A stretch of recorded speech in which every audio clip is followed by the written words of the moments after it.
Hi, welcome to our New Hampshire Business Review's 2023 Mid-Year Economic Review. It's our annual look at what the heck's going on in the economy in New Hampshire and beyond. We have a wonderful two guests who are just going to be great, and we want to thank you for taking part. I also want to remind the audience that we are more than happy to take questions, and you can put it in the chat section there on the bottom of your screen if you want to.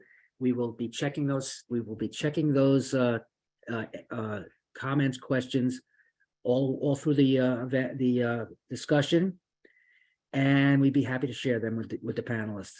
Anyway, what I'd like to do is welcome our two panelists. They're Brian Gottlob, who's the director of New Hampshire Economic and Labor Market Information Bureau, and we also have Elizabeth Salas, who's the president and chief compliance officer of her own Cayena Capital Management, an independent registered investment firm. And she's also the business recovery manager now for the Center for Women Enterprise in New Hampshire, which is really a lot on her plate. So we welcome her to our discussion today. And what I'd like to do is give each of our panelists about a few minutes just to give us their overview of what's going on. Then we can get into a deeper discussion. So Liz, I'd like you to come up and let us hear what you have to say. Thank you for the lovely introduction, Jeff. And just for a couple of administrative updates, I am the business advisor with the Regional Economic Development Center, the REDC, in Raymond, where I have paused with needing to do PPP and idle applications as a COVID program manager with the Center for Women in Enterprise. So along with operating Cayena Capital Management, that is a registered investment advisor, I'm also the business advisor, one of them at the REDC, and then I have a second business, Cayena Econ Lab. But thank you again for the opportunity to attend. I believe that this is the third panel discussion on the state of the economy that I've participated alongside you, Jeff and Brian. So I anticipate that it'll be a robust discussion as always. So my tone for the past couple has been very negative from a sense of the economics, particularly if we go back to 2018, where we had a recession in agriculture, and then we have the pandemic that really put us in a significant lull and recessionary pressure globally as well as locally here in New Hampshire. We're sitting in a very interesting point where we've seen rates accelerate significantly over the past 18 months, and the Fed is actually going to be releasing their minutes at 2 o'clock this afternoon. So right now we're seeing real rates at around 8%. We're seeing mortgages 30-year fixed at around 7 to 7.5. We don't anticipate the rates are going to come down as quickly as they went up, pretty much for the reason that we didn't see market adjustments from 2010 through 2020. So when we started to see the increases in rates, the idea was, hey, the Fed was a little late to the party. Perhaps we needed to increase rates sooner. And now we're waiting for, and we are seeing some of the responses to those rate hikes. So we're seeing layoffs across companies. We're seeing economic slowdown, which is in fact entirely what the purpose of the Fed hikes are for and were for, which is to cool an overheating economy and to slow the pace of growth and allow for markets to essentially catch up, which in corporate spiel, what that means is allows for businesses to do layoffs, to reconcile their balance sheets, and also perhaps manage their debt service. So if they're paying interest at a higher rate, which most corporations are, what options are there to refinance? And that's where we're seeing some of the burn economically, where we are seeing businesses that have closed, particularly in hospitality and in restaurant and other service industries. And that is predominantly given the high increase in prices across the supply chain and across industries. So when it comes to the cost of food, when it comes to the cost of energy, the cost of housing, and then never mind commercial real estate, those are all in multiples have increased, which has caused for a lot of businesses to have to close their doors. And I know that there's about 6 to 8 in the city of Nashua that have had to close, and a few more in Manchester, unfortunately. And that is due to the cost of labor, where we've had some individuals that have gone from paying $15 an hour to have to pay $30 an hour. And then when it comes to the cost of, let's just say, grain, given the war in Ukraine, where they're one of the major suppliers in the market, the global market, we're seeing really a lot of those responses be catastrophic across small businesses. Now, we saw CPI come out yesterday at 4%. That was trending a little bit lower and anticipated with the market. Now, we had the PPI that came out also. The Fed looks at PCE, so that's due to come out on the 30th of June. Now, I do anticipate that the Fed will most likely raise rates by 0.25%, 25 basis points, 25 bips, whatever language you want to use, to keep pace with their forecasts. Now, the anticipation is that they will pause towards the end of the year, and we are seeing the market factor in some expansion and some recovery based on market prices. So, for instance, the NASDAQ is up about close to 30% year to date. We're seeing the Dow a little bit flat, with the S&P up around 15. So certainly we're seeing some of the changes when it comes to businesses being able to, or they have been laying off and then readjusting their balance sheets. And this is an area that many times tends to create some challenges for individual investors, where we're seeing the economics kind of fall apart, but we're seeing the market continue to go up. And so we can see this presented in 2009, 2008, where when a lot of these Fed decisions were made, that's when there was, it was for this outcome. And so it was for the outcome of, reducing the high cost of labor and getting products to market.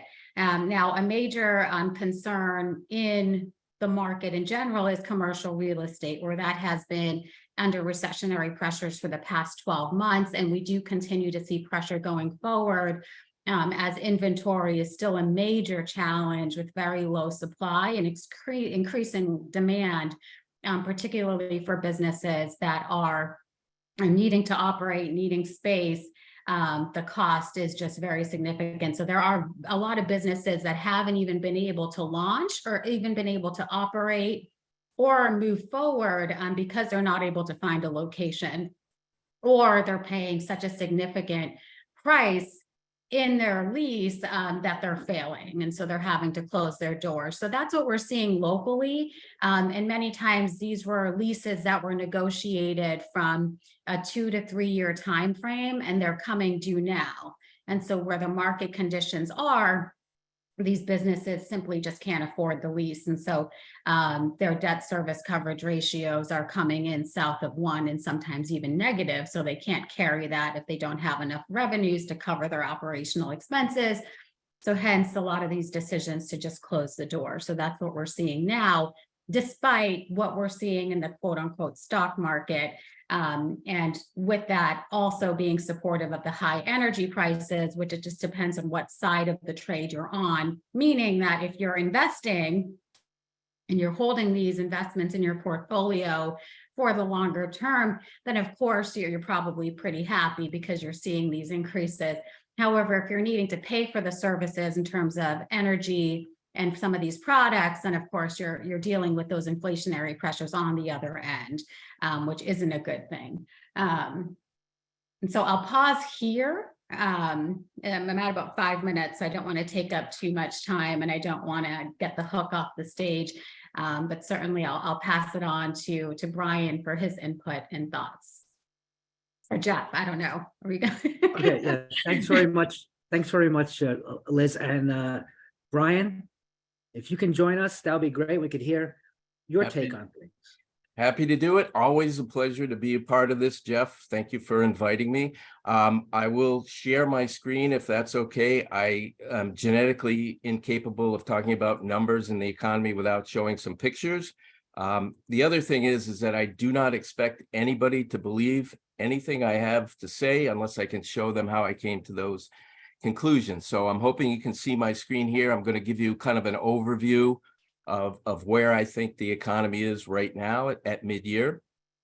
First, it's stronger than I had expected. It's stronger than I had forecast early in January. I will take not quite a bow yet, but early in this year, I said I did not think we were going to be in recession in 2023. I think increasingly it's looking like we will remain recession-free in 2023, but there are significant risks in 2024.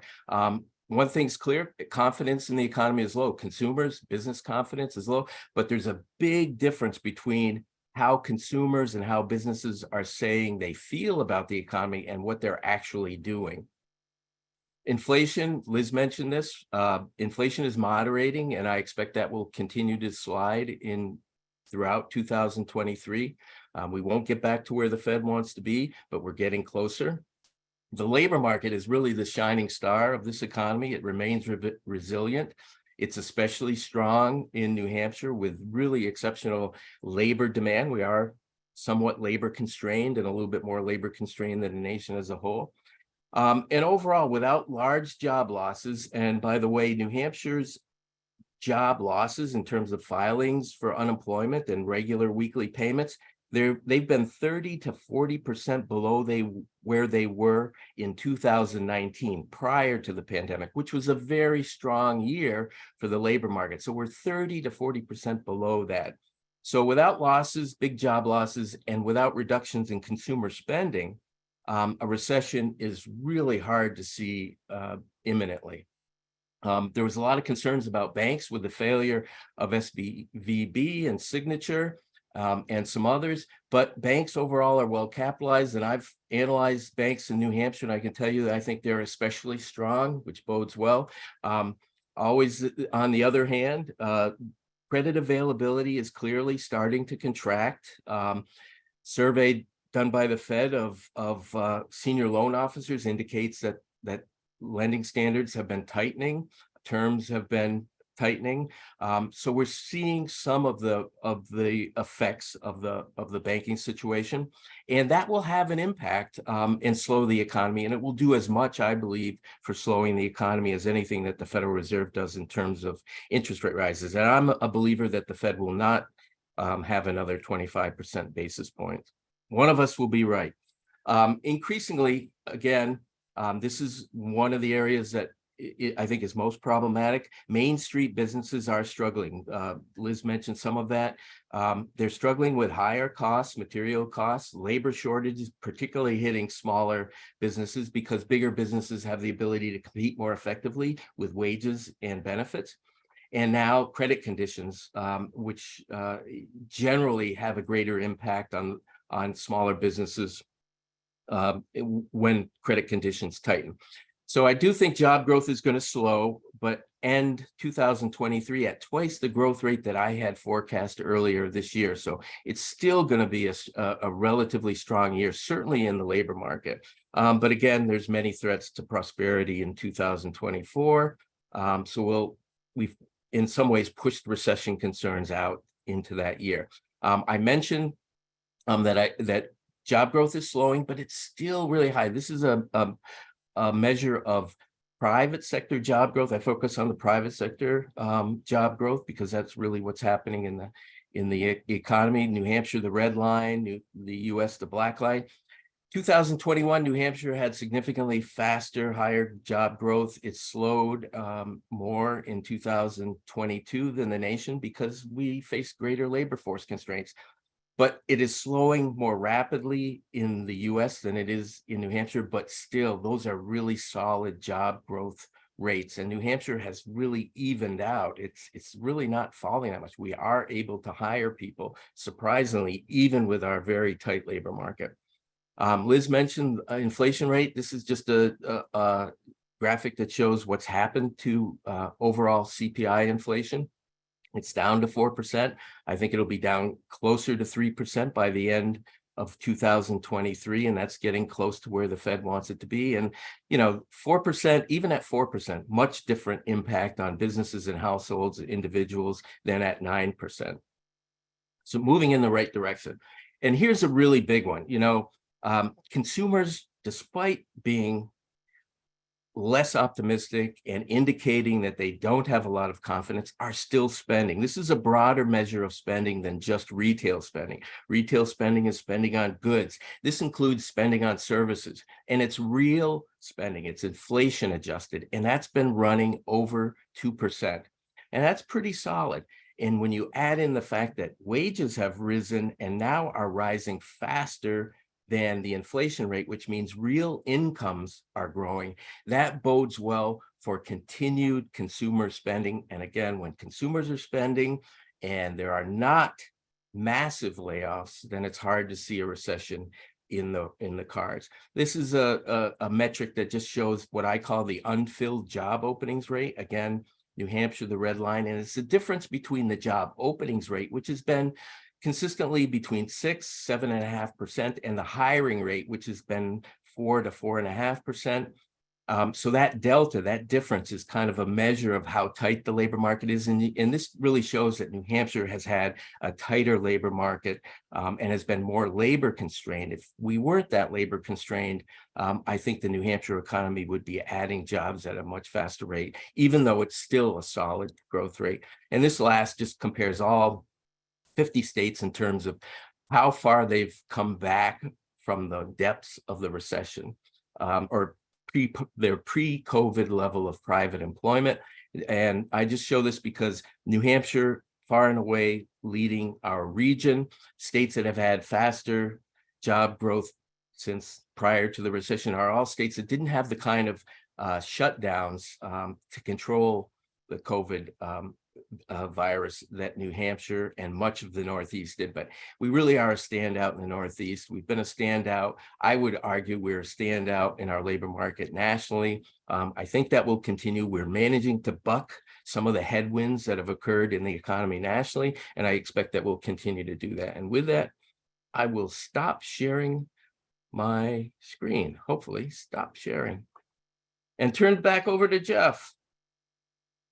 Thank you very much, Brian. I appreciate both your presentations. I was saying this, if you guys want to join us again, that'll be nice. But I was saying that early before we do in the prep call, we could talk about what's just in the headlines. And I know you guys have touched on them in your presentations. But today we have the meeting of the Fed, where we're expecting probably that they're gonna stand pat for now. But the other thing is that the number yesterday for like you both said, the CPI was 4%, but I understand that a lot of that 4%, the drop to 4%, is driven by the more volatile drops we've seen in the more volatile energy and food areas. Right. And something that's called core inflation, Right.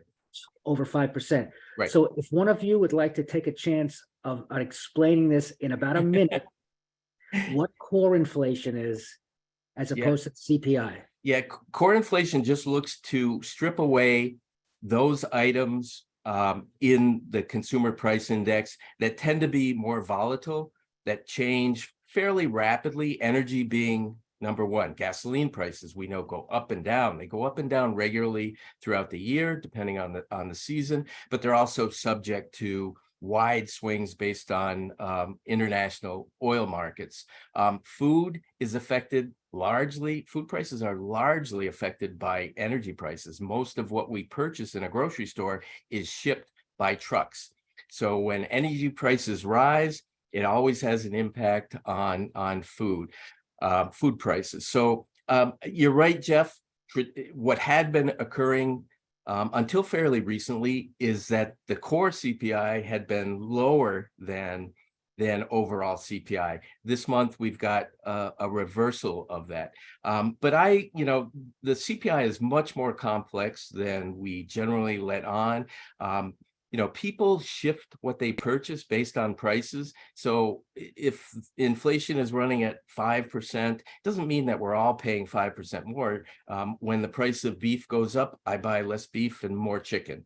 So it doesn't necessarily mean I'm paying 5% more for everything. People shift, and unfortunately the CPI doesn't, it only adjusts the basket and the mix of goods. It used to do it every 2 years. Now it only does it every 1 year. The benefit of the PCE, which is the personal consumption expenditure index, which Liz mentioned, the Fed pays attention to, is that they adjust what people buy on a monthly basis. Based on prices. So as prices rise in one thing, people buy less of it, buy more of what is a lower cost, and that tends to run the PCE a little bit lower. And in fact, it has been running lower. And also, what was in the CPI report was the real earnings summary as well, which did show an increase of earnings of 0.2% in net positive for the first time since March of 2021.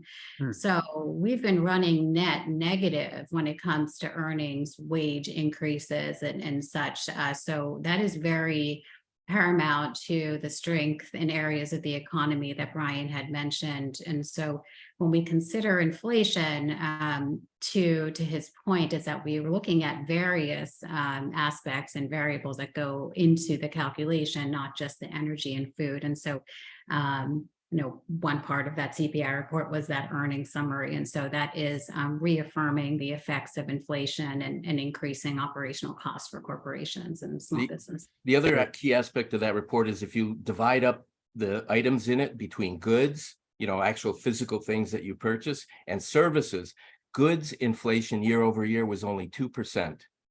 Services was 6.6%. And one of the reasons why that is that wages have been increasing, and services incorporate a much larger percentage of the cost is in wages and salaries. So, so if you're looking to buy something, a present, something for your home, the prices have really stabilized. And that's largely because supply chains have gotten much, started to repair. So, it was during the pandemic when people didn't spend any money on services because you couldn't dine out, you couldn't travel, and they spent a lot of their earnings on goods. Supply chains were disrupted and the price of all goods was bid up. But right now we're seeing a real divergence between goods and service price increases. I have a question, our first question from the audience, and I think it's very much related to what we're discussing, talking about food inflation. This question is, when does the panel see food inflation starting to subside? There has been a lot of information about companies taking advantage of Main Street through greedflation.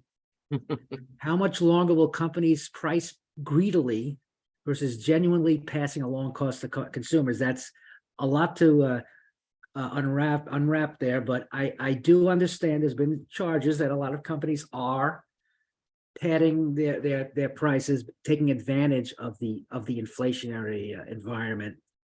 So does anyone there either of you guys want to take a shot at this one? Yeah, so I can start. So when we look at the price increases in markets from a global perspective, we know that there's basic essentials that every human needs to survive. And that includes food, that includes water, that includes shelter. And so when we have growth cycles and business cycles, many times the prices that become incorporated through the cycle, such as the rise in housing values, those become the new support levels for the market. And then from there, we start to see prices go up. And so as Brian alluded to some of the downward swings in some food prices, we saw, I think it was like the highest price of eggs during the pandemic in the past 18 months. So the anticipation that there's going to be a reduction in prices across the board on food is very unlikely. As we start to substitute for certain products, whether that be eating more chicken or maybe perhaps more vegetarian items, for whatever reason, there's going to be premiums that are placed to adjust on the creation and the manufacturing and the production to market on those products, particularly if we are seeing increased labor force and other expenses. So I would find it very unlikely for prices to come down significantly across all baskets. I would find that as they're getting substituted, as humans and households substitute for products based on their own needs and desires, that will go ahead and impact. And there's going to be some discretionary assets that are purchased that are going to be based on personal demand, not so much essentials. So there's going to be, and that's where we're seeing that the high credit, consumer credit at the highest rate, where people are still buying and consuming. So they're going to do, we're going to do what we're going to do. However, it's not going to be until there's a need, and there's some folks that need meat to survive, where they can't eat chicken or whatever. So they're going to have to deal and adjust with those price increases. But I would find it very unlikely, particularly as we're seeing, again, the reliance on grain and other commodities that are coming out of Ukraine and Europe that are being pinched due to the war and other geopolitical issues that we can't control, and some treaties that are being renegotiated and such. And so that's all based on products, and it is all based on net imports and exports, and I guess you could say capitalism, because there needs to be enough production, which is what values the growth of an economy through GDP. And so we don't want those figures to be net negative based on what we're producing in the US. I would say I'm a capitalist. I believe in largely the efficiency of markets. I don't see greed as operating for very long. Companies and organizations that try to raise prices above a certain level will be undercut eventually. So I don't see greedflation as being a driving force in what's happening with inflation right now. Okay. What about something like shrinkflation? Where they talk about when you've gone, instead of raising the price, they're going to give you, a smaller candy bar. What about that? No, that's been happening. Yeah, that's happening. Yeah. Yes. That's happening. No, look, businesses have had their costs increase, their product prices, the materials have increased in price. They could pass that on. Personally, I would rather they passed it on directly and I paid more for a price than see my quart of ice cream shrink as it has over the last several years, which is very disappointing.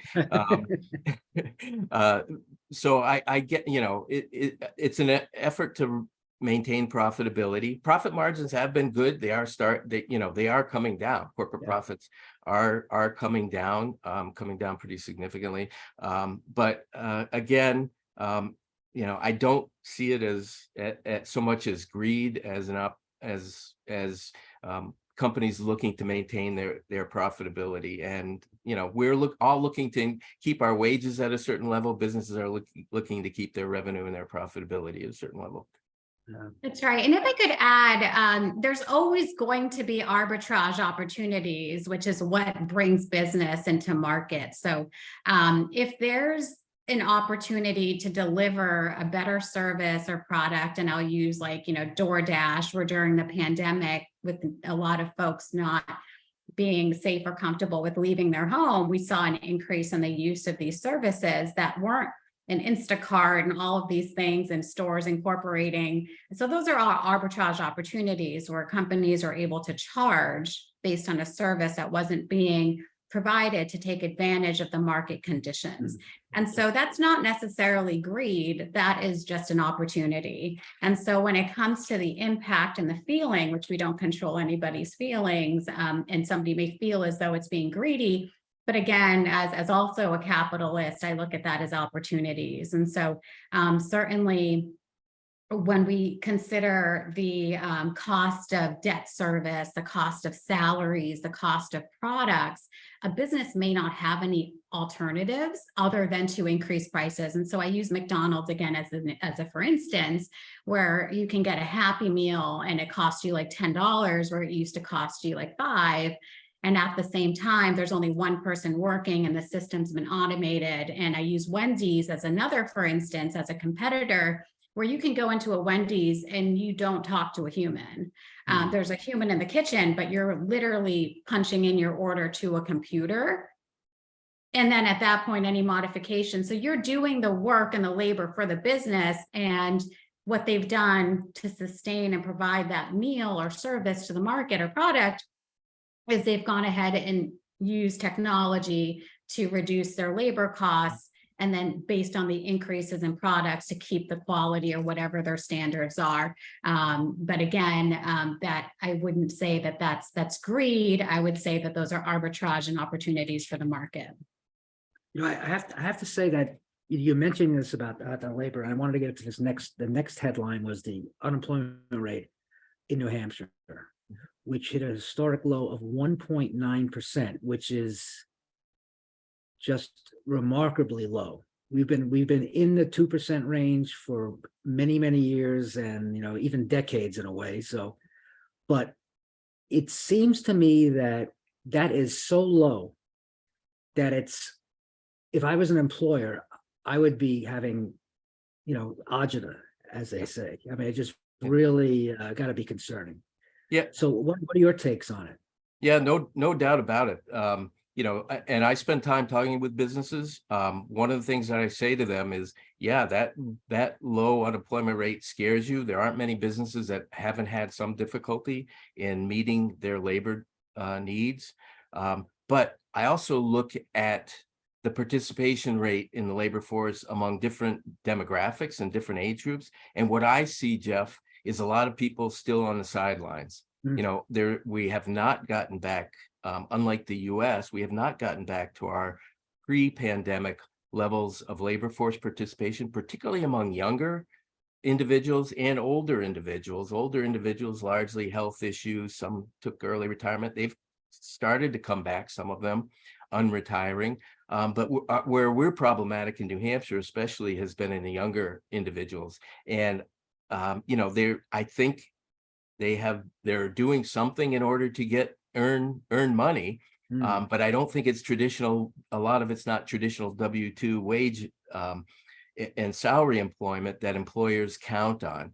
So my message is, hang in there. We're working hard to get people to get back into the labor force or get back more into traditional, forget being an influencer or somebody who makes money on YouTube, go to work because that looks good when you're 24 years old, Jeff, but when you're 30 and you got a family and kids and maybe and trying to get a mortgage, it doesn't look so good. So it is problematic, but here's the fact. We added 17,000 jobs last year, Jeff, in New Hampshire. So we are adding jobs. So I don't know how we're doing it, but we are doing it. We are more labor constrained. We would have a larger or greater job growth if more of those folks did come back, but we're still adding jobs. We're still able to add jobs, just not as many as we could.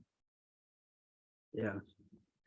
No, it's interesting because it's something that we've, as Liz mentioned, this is the third one we've done where I think I don't even know how many we've talked about, and we've done and actually I just to give a shameless plug, we in the publication, the Business Review, we do an in-depth article on the economy at the mid-year, and it's upcoming in the next issue of the paper, which comes out on Friday, and that's really still after year after year after year, it's like a rerun.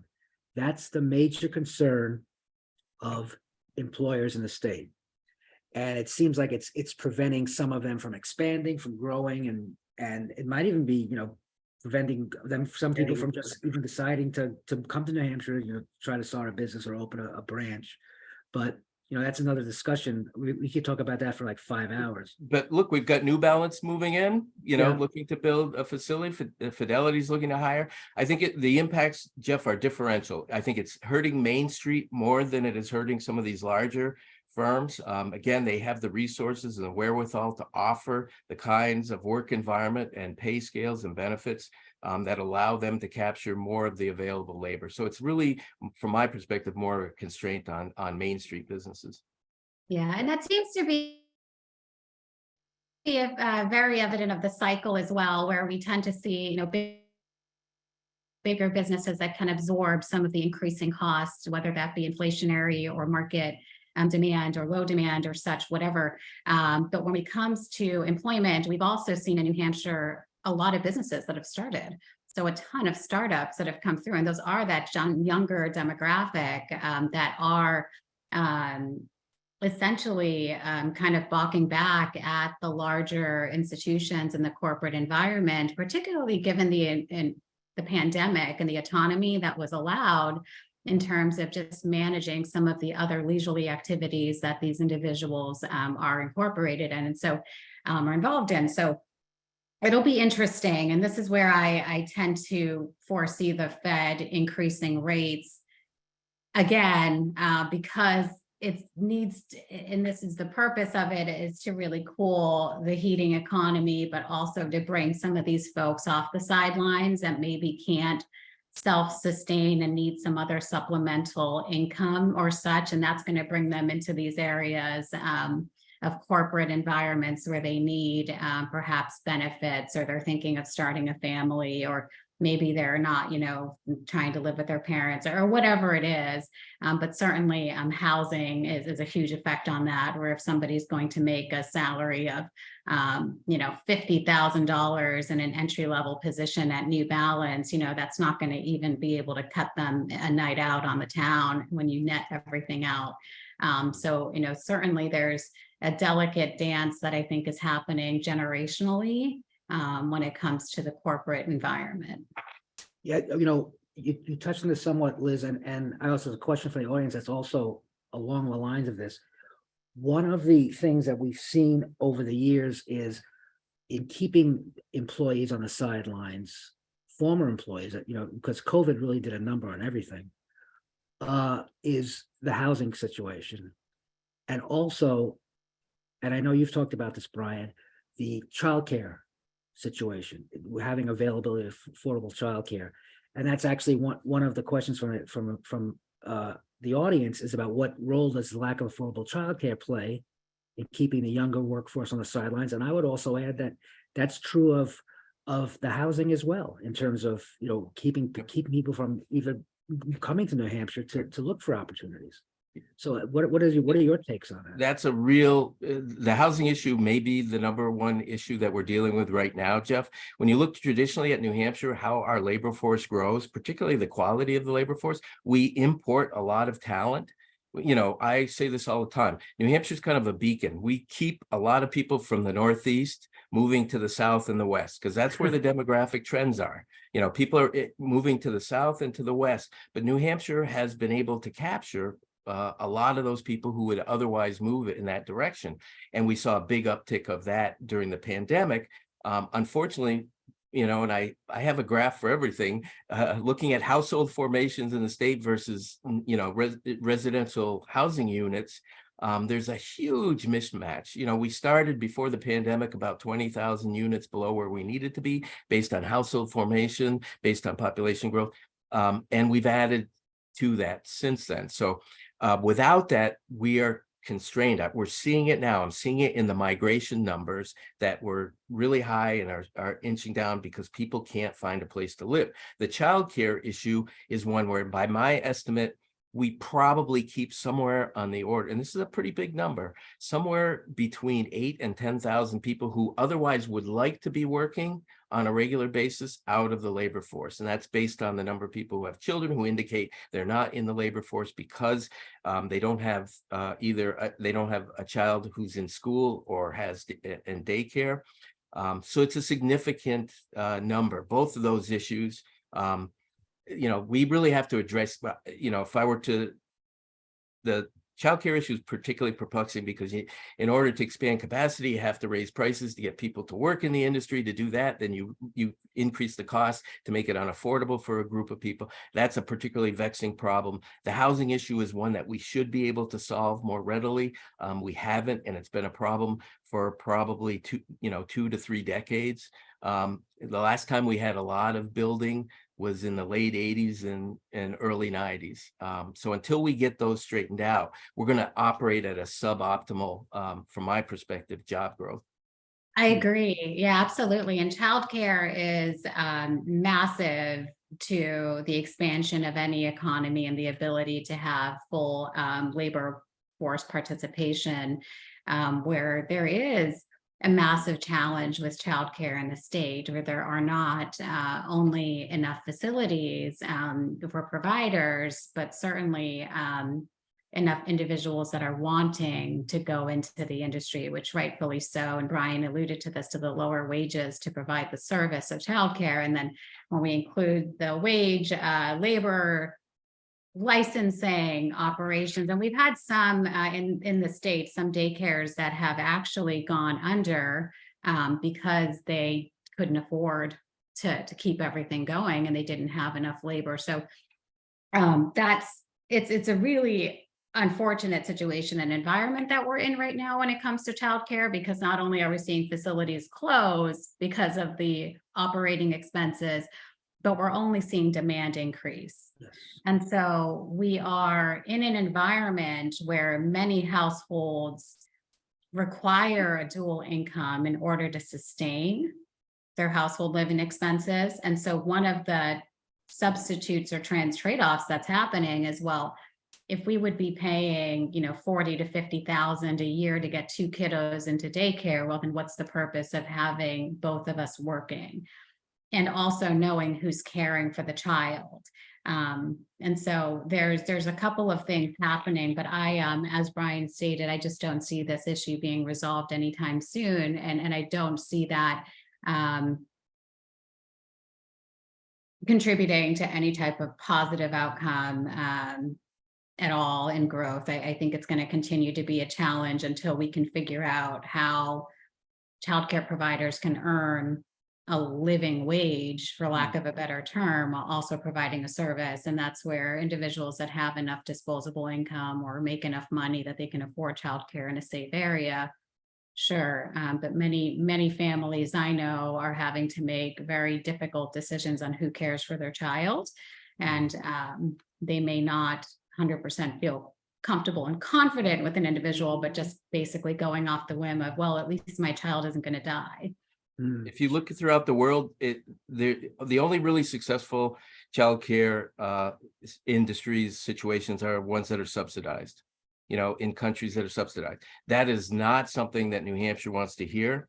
But in the countries where childcare is readily available, where it enhances the workforce, and oftentimes it's in countries where, because of their demographics, they recognize that they were below replacement population rates. They were going to struggle for labor force growth. So they had to do something in order to get more people into the labor force. That just does not seem to be in the cards. But short of that, I just don't see the economics of childcare working very well. If you push in one area by raising wages to get more people and increase capacity, you raise the cost, which eliminates the availability for some groups. It's a really difficult problem.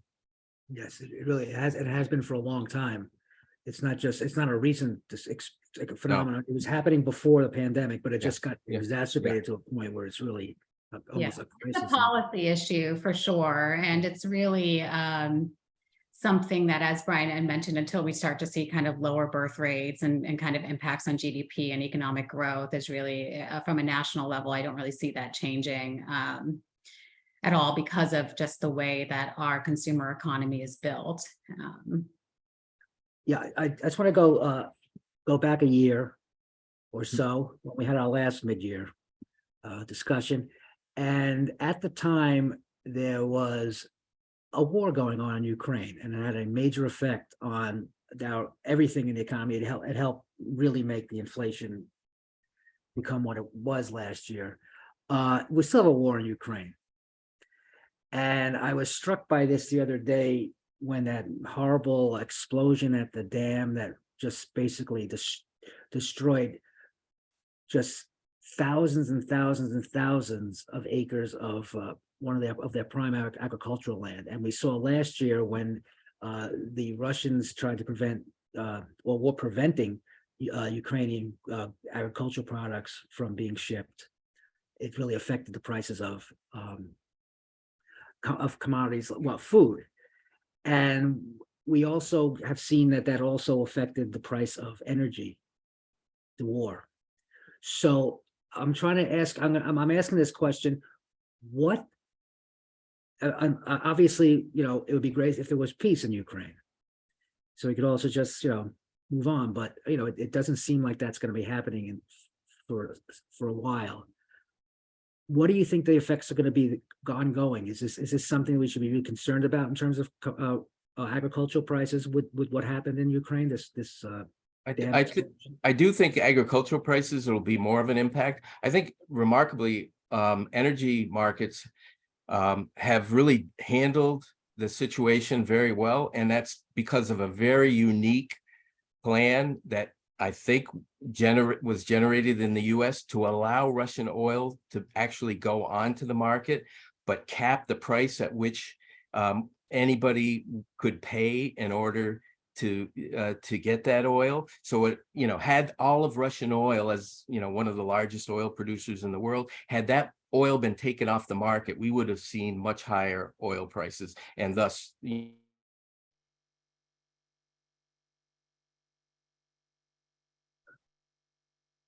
basically said, anybody who ships Russian oil, anybody who buys Russian oil, you cannot buy it above a certain rate. And if you do, then you're going to, we're going to introduce sanctions. So it's kept that oil on the market. So I think that's stabilized. I think particularly with this flooding situation that's affecting a section of the Ukraine, which is, a heavy grain producer, I think that's going to be more problematic than the oil situation. Europe has really handled the whole energy situation remarkably well and much better than we had anticipated.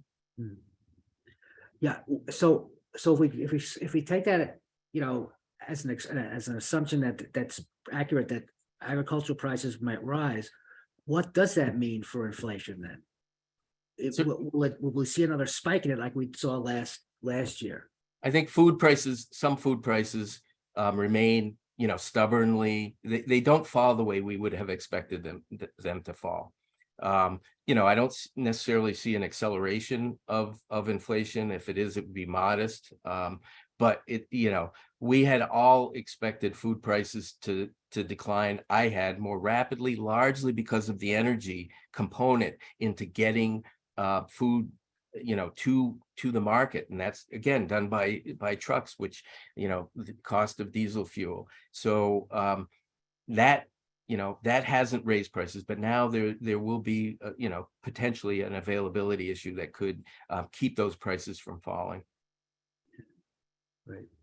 Yeah, and I would agree with the resistance on agriculture prices going forward. I do see them continuing to stay above the norm, and then if not, trending a little bit higher.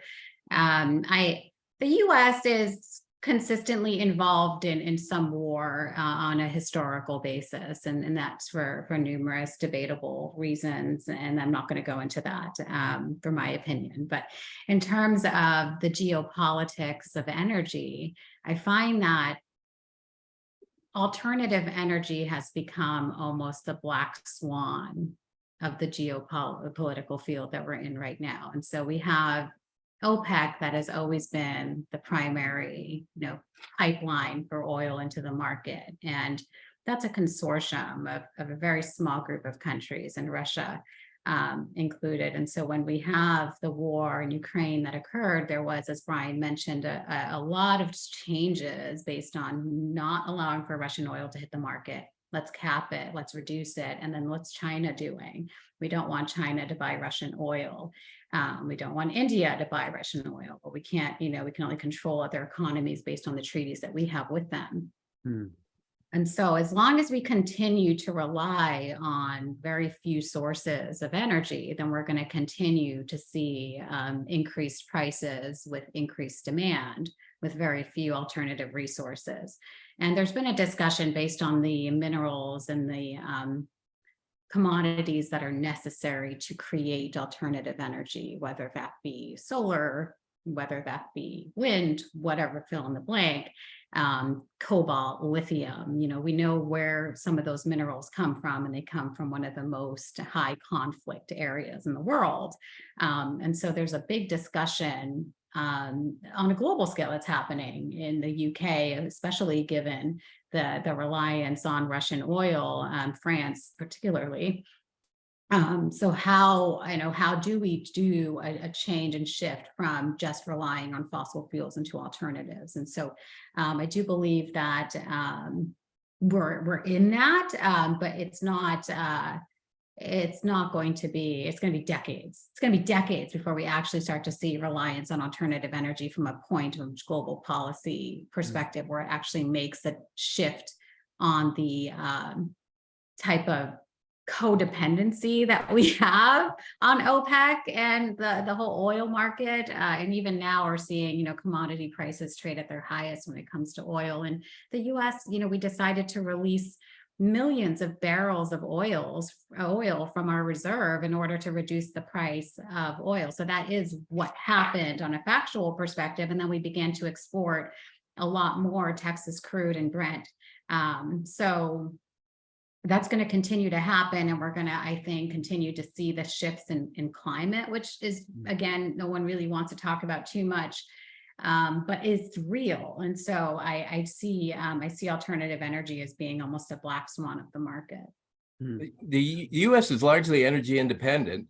It was before. If we did not export as much natural gas, if we didn't export as much even oil, we would be largely energy independent. Now, regardless of what you think about fossil fuels, we were producing enough, just about enough. We didn't really need to import a lot. We imported, our number one import comes from Canada oil, and we did that because we exported to other places.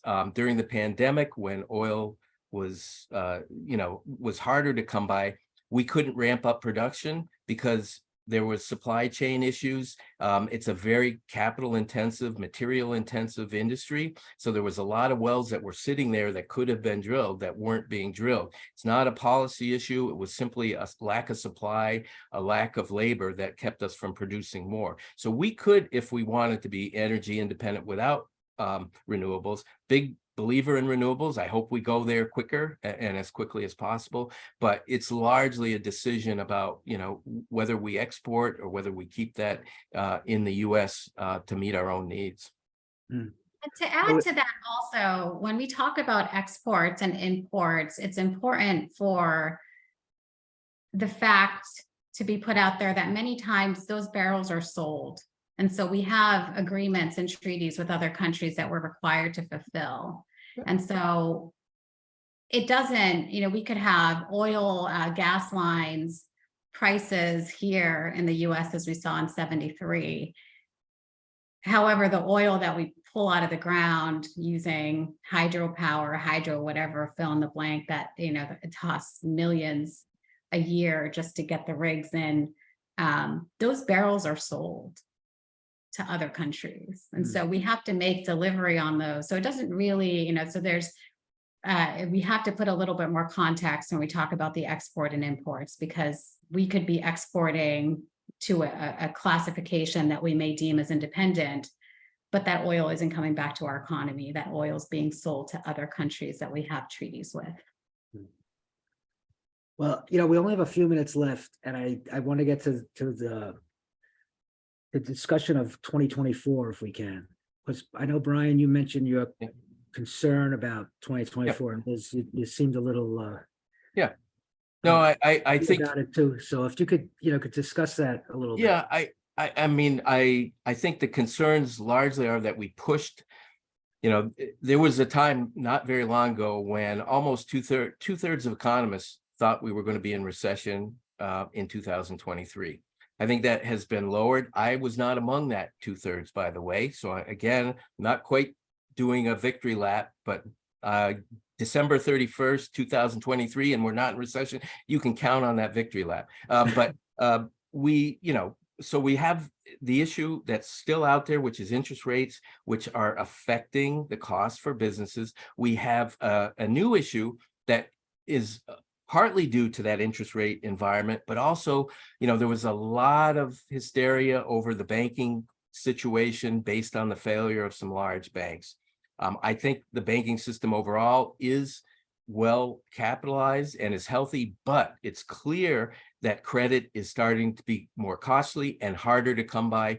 And that is the lifeblood of economic growth. And as that credit, as businesses have more difficulty either with the terms or the availability of credit, that will slow the economy. You combine that with the higher interest rates. There are some other things that are out there. We're going to see student loan payments start in September, restart. Now that, I've calculated how much that is in New Hampshire, how much outstanding debt. It's not a huge impact, but it will definitely take a dent out of people who largely are, in a point in their lives when they're consuming a lot and saving little.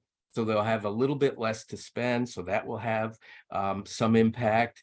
I think that the whole debt ceiling issue, while we dodge that bullet, there are some provisions in the agreement that could have some negative impacts in 2024 and beyond. We're going to see some cutbacks in some areas of spending that will have not enough to throw the economy into recession, but when you add all these things together, it could do it. I'm not, again, forecasting a recession, but there are those threats that are out there. And then there's always the threat of some international event.